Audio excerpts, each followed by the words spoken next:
Okay students,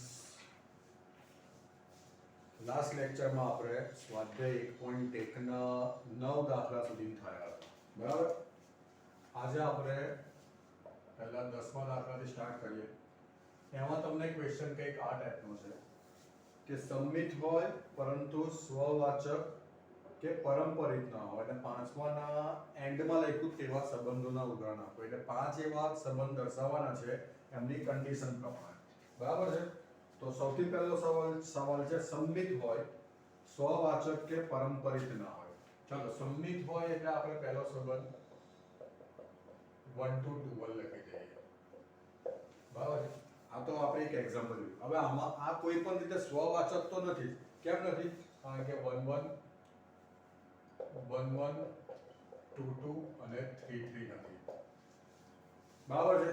simple વસ્તુ થઈ ગઈ.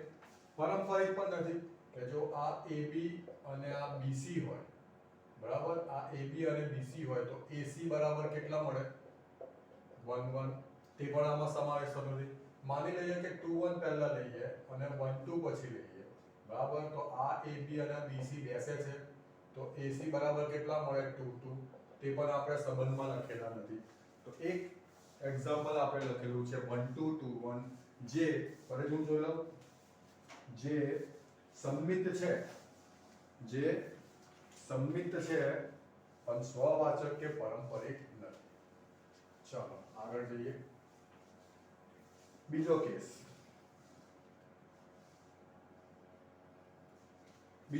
છે, શું કહે છે? પરંપરિત હોય પરંતુ સ્વવાચક કે સંમિત ના હોય. પરંપરિત હોય પરંતુ સ્વવાચક કે સંમિત ના હોય. તેના માટે આપણે એક કામ કરીએ, પરંપરિત જ બનાવી દઈએ. આપણે 1 2 ને આ 2 3 લખ્યા, બરાબર છે. 1 2 અને 2 3, અને આને આપણે AB લઈ લઈએ અને આને આપણે BC લઈ લઈએ તો AC કેટલા થાય? 1 3. સમજ પડી? ધેટ મીન્સ કે આ પરંપરિત થઈ ગયું, પણ કોઈ પણ સંજોગોમાં સ્વવાચક નથી. કેમ નથી? કારણ કે સૌથી મોટી વાત 1 1 2 2 કે 3 3 નથી. બરાબર છે. ક્લિયર? કારણ કે 1 2 3 આવ્યા, આમાં તમારા ઘટકોમાં 1 2 3 આવ્યા, ધેટ મીન્સ 1 1 2 2 3 3 હોવા જરૂરી છે સ્વવાચક માટે. અને સંમિત માટે 1 2 છે તો 2 1 હોવું જરૂરી છે. ધેટ મીન્સ આ સ્વવાચક નથી, સંમિત નથી, પણ પરંપરિત છે. આમ તમે જોવા જાઓ તો ખાલી 1 2 લખી દઈએ તો બી ચાલે જ ને. ખાલી 1 2 લખી દઈએ તો, કારણ કે 2 અગર આપણે 1 2 લખીએ તો AB છે, BC નથી, તો પછી AC શોધવાની શું જરૂર છે? બરાબર. ચલો ત્રીજો કેસ શું કહે છે? ત્રીજો કેસ એવું કહે છે કે સ્વવાચક અને સંમિત હોય પરંતુ પરંપરિત ના હોય. તો આપણે પહેલું આપણે 1 1 2 2 3 થી લખી દઈએ. બરાબર છે. 1 1 2 2 3 થી લખી દઈએ. બરાબર. પછી 1 2 2 1 લખીએ. 1 2 2 1 તો આ સંમિત થાય છે. પછી સંમિત થાય છે પણ પરંપરિત પણ થાય છે. જુઓ, આને તમે AB અને BC લઈ લો તો AC બેસે છે. AC શું છે? 1 1, જે આપણી પાસે ઓલરેડી છે. માની લઈએ કે આપણે 2 3 અને 3 2 ને એડ કરીએ. બરાબર. 2 3 અને 3 2 ને એડ કરીએ તો 1 2 ને આપણે AB તરીકે લઈ લઈએ. હવે 2 થી સ્ટાર્ટ થતો એક આ તો છે, પણ એ આપણને એક પરંપરિત સંબંધ આપે છે. બીજું બને છે 2 3, બરાબર. એને આપણે BC તરીકે લઈ લઈએ તો AC તરીકે શું મળે છે? AC તરીકે 1 3. જોઈ શકો તમે, જે આમાં કોઈ જગ્યાએ નથી, અને આ બંને એકબીજાના ઊંધા છે. 2 3 3 2 એટલે સંમિત છે. આ બંને એકબીજાના ઊંધા છે. 1 2 2 એટલે એ પણ સંમિત છે. બરાબર. અને આના કારણે સ્વવાચક પણ છે. પણ આ કન્ડિશનના કારણે તમે પોઝ કરીને લખી શકો છો, આ કન્ડિશનના કારણે એ પરંપરિત નથી. ચલો આગળ જઈએ. આગળ શું કહે છે તે જણાવો.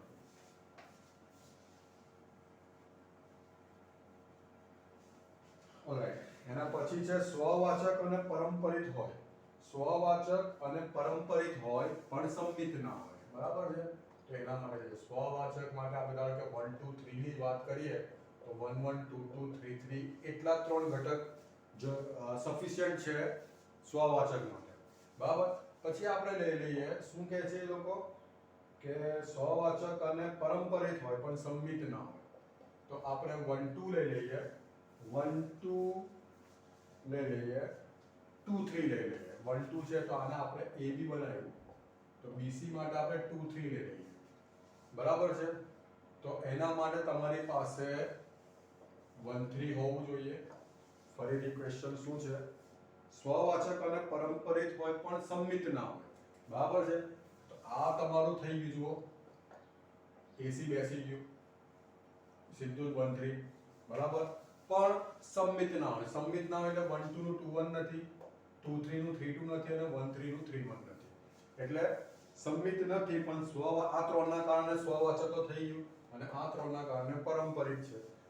લાઈક તમે 2 3 ની પેર બનાવવા જશો, 2 3 આને તમે AB તરીકે લેશો તો 3 થી આને તમારે લેવાનું નથી, 3 થી સ્ટાર્ટ થતો બીજું કોઈ છે નહીં. એટલે તમે 1 3 લઈ લેશો તો 1 3 એટલે એને 3 થી સ્ટાર્ટ થતો તમારી પાસે બીજું કંઈ છે નહીં.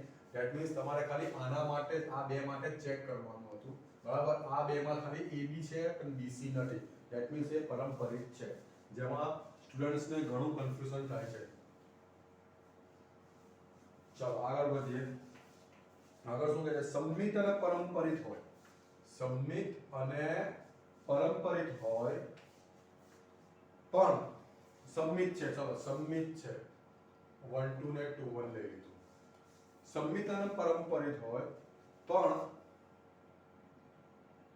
સ્વવાચક ના હોય, એટલે હું આમાંથી ખાલી એક જ લઈ શકું છું, 1 1, 2 2 ના લેવાય, બરાબર? તમે જોઈ શકો છો 1 2, તો આ AB તરીકે લઈ લો અને આ BC તરીકે લઈ લો, તો AC તમારું 1 1 બેસી જાય છે, બરાબર? તો આ તમારા 5 કેસ થઈ ગયા. ચાલો આગળ વધીએ.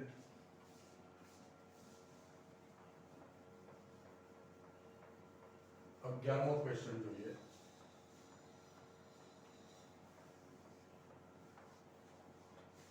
ઓકે, 11મો ક્વેશ્ચન શું કહે છે? સાબિત કરો કે સમતલમાં આવેલા બધા બિંદુઓના ગણ, સાબિત કરો કે સમતલમાં આવેલા બધા બિંદુઓનો ગણ A, એટલે A શું છે? આ સમતલ છે, જેને આપણે A, આ બધા બિંદુઓ છે, બરાબર? ક્લિયર? એમાં R બે બિંદુ PQ, એટલે આમાંથી કોઈ બે બિંદુ PQ, બરાબર? ઉગમ બિંદુથી P નું અંતર એ ઉગમ બિંદુ Q ના અંતર જેટલું છે, એટલે આપણે એને પ્રોપર લખીએ તો OP બરાબર OQ, જ્યાં O શું છે? ઉગમ બિંદુ છે, ઓલરાઈટ? ક્લિયર? તો પહેલા સ્વવાચકની વાત કરીએ તો કોઈ બિંદુ P A માં આવેલું છે તો OP નું અંતર એ OP જેટલું જ થાય, થિયરી પ્રમાણે. એ બિંદુનું ઉગમ બિંદુ સુધીનું અંતર એ જ બિંદુના ઉગમ બિંદુના અંતર સુધી થાય કે ના થાય? That means PP belongs to R, માટે સંબંધ સ્વવાચક છે, બરાબર? અહીંયા લખી દઈએ કે સંબંધ સ્વવાચક છે. ચાલો હવે આપણે બે બિંદુ લઈ લઈએ, PQ belongs to A, બરાબર? તો જો PQ સંબંધ R માં આવેલું હોય, જો PQ સાથે સંબંધિત હોય તો એ લોકોની શરત પ્રમાણે OP બરાબર OQ થાય, બરાબર છે? OP અગર x બરાબર y હોય તો y બરાબર બી x લખાય જ ને. ધેટ મીન્સ તમે OQ બરાબર OP પણ લખી શકો. એનો મતલબ શું થયો કે QP belongs to R, બરાબર? જેથી આપણે આવું લખી શકીએ કે ભાઈ PQ belongs to R છે તો QP belongs to પણ R છે, માટે સંબંધ કેવો થયો? સંમિત, બરાબર? હવે પરંપરિતની વાત કરીએ આપણે કે માનો કે ત્રણ બિંદુ સમતલ A માં આવેલા છે, બરાબર? એમાં આપણે એવું લખીએ કે ભાઈ PQ belongs to R અને QR, એક કામ કરીએ આપણે આમાં PQT લઈ લઈએ, બરાબર? અને QT કેમ મેં આર કારણ કે આર ઓલરેડી સંબંધ તરીકે દર્શાવેલો છે એટલે કોઈ આર દર્શાવ્યો છે કે એસ દર્શાવ્યો છે આર જ છે ચલો રાઈટ તો આમાં પણ ત્યારે એવું કહી શકીએ કે ભાઈ ઓપી બરાબર ઓક્યુ અને ઓક્યુ બરાબર ઓટી થયું હવે x બરાબર y અને y બરાબર z તો આપણે ડાયરેક્ટ જ x z લખી શકીએ છે બધા સરખા છે તો that means op ot मतलब pt belongs to r बराबर કહેવાનો મતલબ જો pq belongs to r અને qt belongs to r છે તો pt belongs to r પણ છે માટે સંબંધ પારંપરિક હું જોઈ લો ફ્રેમમાં આવે છે કે પરફેક્ટ ઓલરાઈટ તો આગળ વધીએ એટલે સ્વવાચક પણ છે પછી સંમિત પણ છે અને પારંપરિક પણ છે હવે આગળ ક્વેશ્ચન શું કહે છે કે ઉગમ બિંદુ સિવાયના બિંદુ P સાથે સંબંધ R ધરાવતા બધા જ બિંદુનો ગણ એ P માંથી પસાર થતું ન હોય. એ તો સીધી જ વસ્તુ છે ને, તમારું ઉગમ બિંદુ આ છે અને અહીંયા P બિંદુ છે અને એની સાથે સંબંધ ધરાવતા બધા બિંદુ સરખા અંતરે જ આવશે. બધા સરખા અને એ બિંદુમાંથી પસાર થતી રેખા તમને શું આપશે? વર્તુળ જ આપશે. બરાબર છે. અને એ બધા બિંદુઓ OP લાઈક Q લઈ લો, આ લેતી બધી શું થશે? ત્રિજ્યા જ થશે. બરાબર છે. તો તમારે લખવાનું કે ભાઈ ચોક્કસ ઉગમ બિંદુથી એક સરખા અંતરે આવેલા બિંદુઓના ગણને વર્તુળ કહે છે. સિમ્પલ થિયરી છે. બરાબર. તો આગળ વધીએ.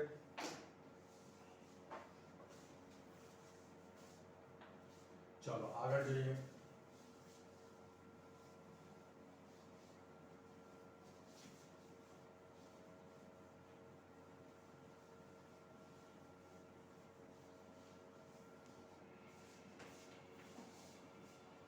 ચલો 12મો દાખલો. સાબિત કરો કે બધા ત્રિકોણોનો ગણ, એટલે આપણે એક સમતલ છે, એમાં બધા ત્રિકોણ સમતલ છે A, ઓલરાઈટ, પર વ્યાખ્યાય જે આપણે આગલા કેસમાં બિંદુઓ દર્શાવતા હવે ત્રિકોણો છે. R સંબંધ લઈએ આપણે, R A to A. એ શું છે? ત્રિકોણોનું સમતલ. બરાબર. અને સંબંધ શું દર્શાવ્યો છે તમને? કે ભાઈ T1 T2 ત્રિકોણ T1 એ ત્રિકોણ T2 ને સમરૂપ છે. આપણે આ રીતે દર્શાવી દઈએ. બરાબર છે. તો બતાવો કે સામ્ય સંબંધ છે. બરાબર. તો સૌથી પહેલી વસ્તુ, કોઈ પણ એક ત્રિકોણ, માનો કે એક ત્રિકોણ T1 સમતલ એમાં આવેલો છે, તો કોઈ ત્રિકોણ એના પોતાને સમરૂપ જ હોવાનો ઓબ્વિયસ છે. ધેટ મીન્સ કે T1 belongs to R, માટે સ્વવાચક સંબંધ છે જ. થઈ ગયું. ચલો માનો કે બે ત્રિકોણ છે T1 T2 belongs to A, તો જો T1 T2 belongs to R હોય તો સંબંધ શું કહે છે? કે ભાઈ બંને ત્રિકોણ એકબીજાને સમરૂપ છે. બરાબર છે. અગર T1 સમરૂપ T2 હોય તો T2 પણ થાય જ, ઓબ્વિયસ છે. તમે નિશાની સમરૂપ એકરૂપ જે મૂકો તે. બરાબર. ધેટ મીન્સ T2 T1 પણ T2 નો T1 સાથે R સંબંધમાં સંબંધ છે. બરાબર છે.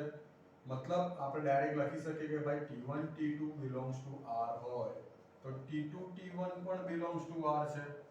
માટે સંબંધ કેવો થયો? સમમિત. બરાબર. હવે આગળ જોઈએ પારંપરિક માટે કે ભાઈ T1 T2 T3 ત્રણ સમતલ A માં આવેલા ત્રણ ત્રિકોણો છે. T1 T2 belongs to R છે અને T2 T1 belongs to R છે. બરાબર. એટલે T1 T2 સાથે સંબંધિત છે સંબંધ R માં. T2 T3 સાથે સંબંધિત છે સંબંધ R માં. ઓલરાઈટ. તો T1 એકરૂપ T2 અને T2 એકરૂપ T3. બરાબર. T2 T1 સાથે પણ છે અને T2 T3 સાથે પણ છે. ધેટ મીન્સ T1 T3 સાથે પણ થયું. બરાબર. એનો મતલબ શું થયો? કે T1 T3 સાથે સંબંધિત છે સંબંધ R માં. ઓલરાઈટ. મતલબ આપણે ડાયરેક્ટ લખી શકીએ કે ભાઈ T1 T2 belongs to R અને T2 T3 belongs to R. હોય ત્યારે T1 T3 also belongs to R માટે સંબંધ પારંપરિક છે. ઓલરાઈટ, આગળ શું કહે છે તે જોઈએ કે T1 ની બાજુઓ 3 4 5 છે બરાબર. T1 ની બાજુઓ 3 4 5 છે તો કાટખૂણ ત્રિકોણ કયો ભાઈ? આ 3 4 5 બરાબર. T2 ની બાજુઓ 5 12 13 છે. આ 5 12 13 બરાબર. તો એ પણ કાટખૂણ ત્રિકોણ જ છે બરાબર છે. અને T2 ની બાજુઓ 6 8 10 છે તો આપણે અહીંયા 6 8 10 લખીએ બરાબર. તો T1 T2 T3 માંથી કયા ત્રિકોણનો સંબંધ R માં સંબંધિત છે? સીધી વસ્તુ દેખાય જ છે. સીધી વસ્તુ છે, આ બંને સંબંધિત છે. કારણ કે તમે રેશિયો જુઓ તો 3/4 બરાબર 6/8 થાય છે પણ આનો રેશિયો સરખો થતો નથી. માટે આ સંબંધમાં T1 એકરૂપ T3 છે. એટલે કે T1 T3 સાથે સંબંધિત છે સંબંધ R માં. ઓલરાઈટ, ચલો આગળ જઈએ.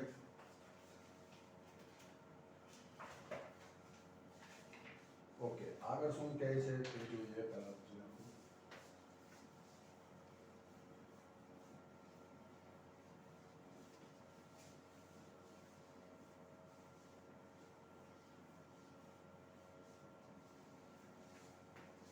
ઓકે, નેક્સ્ટ ક્વેશ્ચન છે કે 13મો ક્વેશ્ચન નંબર 13 કે સાબિત કરો કે તમામ બહુકોણોમાં, બહુકોણ એટલે એને આપણે ઇંગ્લિશમાં પોલીગન કહીએ છીએ, એટલે લોકોએ અહીંયા P1 P2 આપેલું છે બરાબર. એટલે પેલામાં ત્રિકોણ હતું, આમાં શું સમતલ એમાં બધા પોલીગન છે. પોલીગન એટલે આમાં કોઈ પણ હોઈ શકે ભાઈ. પેલામાં ત્રિકોણ ફરજિયાત હતું, આમાં પોલીગન એટલે કોઈ પણ ત્રિકોણ પણ આવી જાય, પછી ચતુષ્કોણ બી આવી જાય, પંચકોણ ષટકોણ જેટલા બી આવે એટલા આવી શકે બરાબર. પોલીગન એટલે બહુકોણ બરાબર. તો R A પરનો સંબંધ છે ક્લિયર. તો શું કહે છે કે R P1 P2 P1 અને P2 ની બાજુઓની સંખ્યા સમાન છે. તો આપણે અહીંયા શોર્ટ ફોર્મમાં આવું લખીએ કે n of P1 is equal to n of P2. n એટલે number of polygon, number of sides. Number of sides of polygon P1 is equal to number of sides polygon P2. मतलब કે P1 બહુકોણના બાજુઓની સંખ્યા બરાબર P2 બરાબર થઈ ગયું. Okay, આગળ વધીએ. તો સામ્ય સંબંધ છે એ તમે કહો. તો સૌથી પહેલા આપણે કોઈ પણ એક ત્રિકોણ લઈ લઈએ, P1 belongs to A. તો number of P1 is equal to number of P2 P1 જ થવાનો ને. એક સરખા બે બહુકોણ હોય, એક સરખા બે બહુકોણ હોય તેમની બાજુ બી એટલી જ રહેવાની. એટલે એક જ બહુકોણ એક બહુકોણ સાથે સરખાવો તો ચેન્જ હું આવવાનો બરાબર. That means P1 belongs to R. માટે સ્વવાચક છે, આપણે લખી દઈએ ભાઈ. ચાલો, સ્વવાચક છે. નેક્સ્ટ પોઈન્ટ કે માની લઈએ કે બે બહુકોણ છે P1 P2 belongs to A. એ સમતલના બે બહુકોણ છે P1 P2. હવે નંબર ઓફ P1 સોરી આપણે આવું લખીએ કે ભાઈ જો P1 P2 belongs to R હોય તો number of P1 is equal to number of P2 થાય બરાબર. Number of P1 number of P2 ના બોલાય ખરેખર, આ તો આપણે શોર્ટકટમાં બોલીએ number of sides of P1 બરાબર. P1 ના બાજુઓની સંખ્યા બરાબર P2 ની બાજુની સંખ્યા થાય બરાબર. એટલે અહીંયા 40 ને અહીંયા 40 હોય તો આ 40 બરાબર આ 40 બી થાય કે ના થાય. એટલે આ તો બહુ સિમ્પલ વાત થઈ ગઈ. આમાં આપણે કોઈ રોકેટ સાયન્સ નથી. થઈ ગયું. મતલબ શું થયું કે P2 P1 belongs to R. એટલે કહેવાનો મતલબ કે જો P1 તમે પ્રોપર ગુજરાતીમાં લખજો, કારણ કે આ તમને ગુજરાતી મીડિયમમાં નહીં ચાલે. belongs to R તો P2 P1 પણ belongs to R. સમજ પડે ને હું શું કહેવા માંગુ છું? કે નંબર તમારે પ્રોપર લખવાનું કે ભાઈ P1 માં બાજુઓની સંખ્યા બરાબર P2 ની બાજુની સંખ્યા. માટે P2 ની બાજુની સંખ્યા બરાબર P1 ના બાજુની સંખ્યા. Alright, same P1 P2 P3 belongs to A છે બરાબર. કે જો P1 P2 belongs to R અને P2 P3 belongs to R બરાબર. તો નંબર ઓફ P1 જે હું તમને ગુજરાતીમાં શું લખવાનું છે તમને સમજાવી દીધું છે, અને નંબર ઓફ P2 બરાબર નંબર ઓફ P3. તો ડાયરેક્ટ નંબર ઓફ P1 બરાબર નંબર ઓફ P3 થાય જ. એનો મતલબ શું થાય છે સીધો કે P1 P3 belongs to R. વધારે દાખલો નથી કરતો આનો, રાઈટ. શું કહે છે તે વાંચો. આગળ સવાલ શું છે તે વાંચો. કે પહેલો સવાલ કે 3 4 5 અને 3 4 અને 5 લંબાઈની બાજુવાળો કાટકોણ ત્રિકોણ સાથે સંબંધ R ધરાવતા ગણ એના તમામ ઘટકોનો શું મળે. સવાલનો જવાબ છે 3 4 5. ત્રણ બાજુ છે તો ત્રણ બાજુઓ વાળો બહુકોણ કયો થયો? ત્રિકોણ જ થયો ને. તો તમામ ત્રિકોણોનો ગણ થશે. કહેવાનો મતલબ કે 3 4 5 બાજુઓ વાળો ત્રિકોણ શેમાંથી આવ્યો?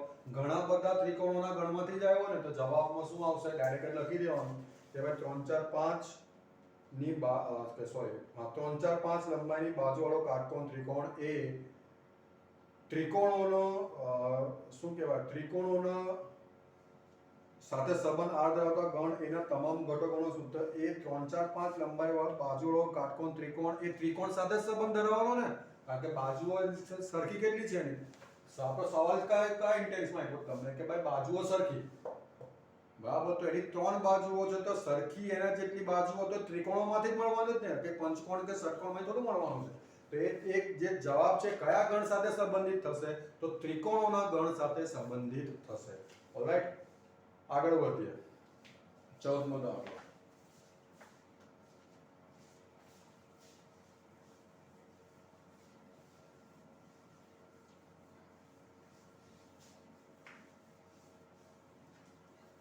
ચલો 14મો દાખલો તમને શું કહે છે તે જુઓ.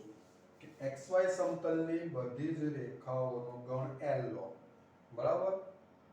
અને L પર સંબંધ એટલે બધી રેખાઓ L માંથી આવેલી છે, બરાબર. એટલે સંબંધ R L to L. ચાલો સંબંધ R શું દર્શાવે છે? L1 L2. એકદમ સિમ્પલ ક્વેશ્ચન છે. આવો સવાલ આપણે લંબ માટે થયેલો. લંબમાં એ સામ્ય સંબંધ નતો થયો, એટલે બે રેખા લંબ હોય એકબીજાને ને બીજી રેખા ને ત્રીજી રેખા લંબ હોય તો બધી રેખા એક સાથે લંબ ના થાય પણ સમાંતરમાં થશે. પહેલી વસ્તુ કે કોઈ એક રેખા, ચાલો આપણે એને L માંથી લઈએ, બરાબર છે. તો કોઈ એક રેખા એને પોતાને સમાંતર હોય, એની પર જ રેખા હોય પોતે સમાંતર જ થાય ને. ધેટ મીન્સ કે L1 belongs to R. લખતો નથી, સ્વવાચક છે. ચલો બે રેખા લઈ લો, L1 L2 belongs to L. તો એમાં જો L1 L2 belongs to R મતલબ એ થાય છે કે L1 સમાંતર, હવે આ L1 છે અને આ L2 છે. L1 સમાંતર L2 તો L2 સમાંતર બી L1 થયું જ ને. કયું લોજિક બેસાડે છે ભાઈ? સમજ પડી ગઈ? એટલે કહેવાનો મતલબ સવાલ તો ઓલરેડી સોલ્વ છે કે બે રેખા એકબીજાને સમાંતર હોય, પહેલી બીજાને તો બીજી પહેલાની થવાની જ ને. એટલે L2 L1 belongs to R. કે L1 L2 belongs to R તો L2 L1 પણ belongs to R છે. મારે સંબંધ કેવો છે? સંમિત છે. આગળ જઈએ કે ભાઈ અહીંયા લખીએ કે L1 L2 L3 belongs to L માટે કે જો L1 L2 belongs to R અને L2 L1 belongs to R હોય તો L1 સમાંતર L2 L3 આવશે અહીંયા. L3 સમાંતર, તો આમાં L1 સમાંતર L2 છે ને L2 સમાંતર L3, ત્રણે ત્રણ એકબીજાને સમાંતર જ થાય. એનો મતલબ L1 ને L3 પણ સમાંતર થાય, બરાબર. તો L1 પણ L3 ને સમાંતર થશે. મતલબ શું થયો? L1 L3 belongs to R. આપણે સેન્ટેન્સ લખીને લખવાનું કે ભાઈ L1 L2 belongs to R અને L2 L3 belongs to R તો L1 L3 belongs to R પણ છે, માટે સંબંધ પારંપરિક છે, બરાબર. ઓકે, સામ્ય સંબંધ થઈ ગયું. સ્વવાચક છે, સંમિત છે, પારંપરિક છે, માટે સંબંધ સામ્ય છે. આગળ શું કહે છે તે વાંચો. કે એટલે બધી એકબીજાને સમાંતર છે, બરાબર. સમાંતર રેખા હોય એટલે લાઈક હું એક રેખા લખી દઉં કે ભાઈ 3x y + 6 = 0. તો x અને y ના સહગુણકો સરખા હોય. લાઈક આવું થાય 3x + y + 5 = 0. કોઈ કેવું લખે કે સાહેબ 2x + 2y + 1 = 0. તે બી ચાલે, કારણ કે તમે કોમન કાઢશો તો અલ્ટિમેટલી 3x + y જ આવશે. એક કોમન સેન્સ 11મા ધોરણનું કોમન સેન્સ છે કે બે રેખા સમાંતર હોય તો એમનો શું કહેવાય, આ x અને y ના સહગુણક સરખા હોય તો અહીંયા તમને એવું કીધું છે કે જે રેખા y બરાબર 2x 4 સાથે સંબંધ r દ્વારા સંતે રેખાઓનો ગણ લખો. તો y બરાબર 2x 4 લખ્યું છે કે જે લખ્યું હોય શું લખ્યું છે y બરાબર યસ. તો y અને x ના સહગુણકો તમારે જે છે તે રાખવાના જ છે, ફિક્સ જ છે. તો જે રેખા સમાંતર થશે અને અહીંયા પ્લસ તમે કોઈ પણ અચળ લખી દો, કોઈ c લખે કોઈ k લખે, આપણે c લખી દઈએ તો એ રેખાઓનો ગણ થશે y બરાબર 2x c. જે રેખા y બરાબર 2x 4 ને કાયમ જ સમાંતર થશે જેથી આ શરત પ્રમાણે આ બંને રેખાઓ એકબીજાને સંબંધિત થશે સંબંધ r માં. સિમ્પલ વસ્તુ છે બરાબર. એટલે એ રેખાઓનો ગણ કયો છે y બરાબર 2x c.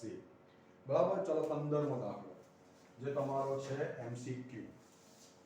બરાબર.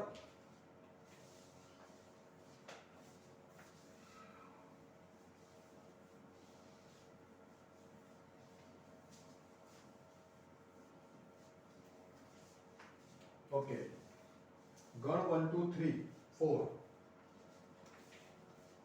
આપણે લઈ લઈએ ભાઈ a 1 2 3 4 એ સંબંધ તમને આપેલો છે r શું છે ભાઈ 1 2 2 2 1 1 4 4 1 3 3 3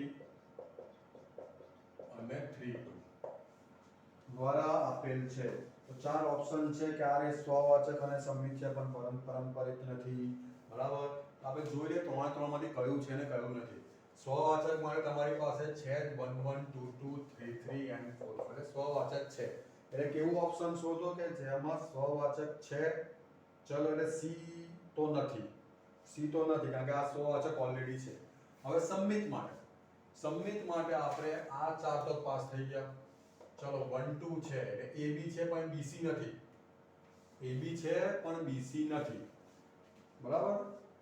સોરી આ હું સંમિતની વાત કરતો હું જતો રહ્યો પારંપરિકમાં. બરાબર. 1 2 છે પણ 2 1 નથી. ઓલરાઈટ. પહેલી વિકેટ પડી ગઈ. 1 2 છે પણ 2 કે મારી કોઈ લખવામાં ભૂલ ના થઈ હોય. 1 2 છે પણ 2 1 નથી એટલે સંમિત નથી. બરાબર. એ વાત પતી ગઈ. ચાલો એટલે સ્વવાચક છે સંમિત નથી. હવે પારંપરિક ચેક કરીએ. 1 2 છે તો એના માટે 2 1 નથી. બરાબર. એટલે 1 AB છે BC નથી તો પછી આપણે પારંપરિક ચેક જ નહીં કરીએ. AB ને BC હોય તો જ આપણે AC ચેક કરીશું. આ વસ્તુ યાદ રાખજો. બરાબર. ચલો આ ચાર તો ઓલરેડી પાસ થઈ ગયા. હવે આપણે 1 3 લઈ લઈએ. 1 3 એના માટે BC 3 2 છે. ઓલરાઈટ. છે આ 3 ભાવ ને આ AB ને આ BC તો 1 2 છે એટલું ચેક કરો. 1 3 3 2 ની વાત કરું તો 1 2 છે. બરાબર. ધેટ મીન્સ પારંપરિક છે. તો કયો નતો? સંમિત નતો. બરાબર. 1 2 હતો ને 2 1 નતું એટલે સંમિત નતો. બરાબર. એટલે કયો ઓપ્શન આવશે? બી કે બી સ્વવાચક અને પારંપરિક છે પણ સંમિત નથી. ચલો 16મો ક્વેશ્ચન જોઈ લો જેથી આપણે આજનું આ લેક્ચર ફિનિશ કરીએ. ગણ સંબંધ r ગણ n પર એટલે r n થી n પરનો છે. r બરાબર શું આપ્યું છે ભાઈ? AB a બરાબર b - 2 અને b greater than 6. ચલો તો આપણે ઘટક લખી દઈએ એટલે જવાબ મળી જશે. ચલો સૌથી પહેલા b 6 કરતા મોટો આવવો જોઈએ. ચાલો આપણે n થી n એટલે પહેલું 1 લઈ લઈએ. બરાબર. એટલે a બરાબર b - 2 એટલે a બરાબર b - 2 એટલે b બરાબર a + 2 થશે ને. ab ઓકે b બરાબર a + 2 એટલે 1 સાથે શું આવશે? 3 2 સાથે શું આવશે? 4 3 સાથે આવશે 5 4 સાથે 6 5 સાથે 7 6 માટે 8 7 માટે 9 ચાલ્યા કરશે. હવે આપણે જોઈએ સવાલ શું છે તે. બરાબર. કે 2 4 belongs to r છે. 2 4 પર હા એક વસ્તુ એ b તમારો 6 કરતા મોટો જોઈએ ભાઈ. એટલે તમારે આ બધા કટ થઈ જશે. આ બધા સંબંધમાં નહીં આવે. અહીંયાથી તમારું સ્ટાર્ટ થશે. જે બી છે તે અહીંયાથી સ્ટાર્ટ થશે. જોઈ લો ફ્રેમમાં આવે છે કે નહીં. ઓકે એટલે 1 3 કેમ? કારણ કે બી તમારો 6 કરતા મોટો હોવો જોઈએ. એટલે આ તો ચાલે જ નહીં. બી 3 4 5 6 તો ચાલે જ નહીં. 6 એટલે 7 8 9 જ આવવા જોઈએ. ઓલરાઈટ. તો 2 4 belongs to R નહીં આવે કારણ કે 5 ત્યાંથી સ્ટાર્ટ થાય છે. 3 8 belongs to R 8 વાળું છે ખરું પણ એના માટે 6 છે 3 નથી. બરાબર? 6 8 belongs to R. ચાલો પડી ગઈ વિકેટ. છેલ્લું બી ચેક કરી લઈએ. 8 7 એ તો કોઈ ચાન્સ નથી. બરાબર? તો તમારો આનો આન્સર છે કે ભાઈ 6 8 belongs to R. તો અહીં આપણે સ્વાધ્યાય 1.1 પૂરું થાય છે. નેક્સ્ટ લેક્ચરમાં આપણે સ્વાધ્યાય 1.2 નું જરા સમજૂતી લઈ લઈશું. Okay, thank you.